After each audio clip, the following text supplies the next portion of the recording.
for awareness of all traveler. Nag-isip-isip ako kung ipopost ko ba ito o hindi, pero kailangan i-share ko itong pinaka-worst experience ko dito sa airport natin sa Pinas. Ito ang rason bakit hindi ako nakasakay or hindi naka-check-in sa airline dahil may punit sa may bandang upper right ng passport ko, CPIC. Nagtaka ako bakit may punit. Okay na okay naman passport ko dun pa lang sa Davao Airport. May binayaran lang ako saglit tapos pagbalik ko na shock na lang ako na di daw kami pwede makaalis kasi daw may punit passport ko. Napag-isip ako bakit may punit dun sa page na yon.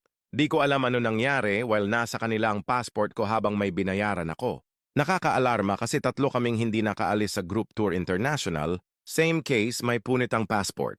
Beware kung sino man yung binigyan nyo ng passport nyo, especially sa airport. Before nyo ibigay sa kanila for checking, ipakita nyo na walang mali or punit passports nyo.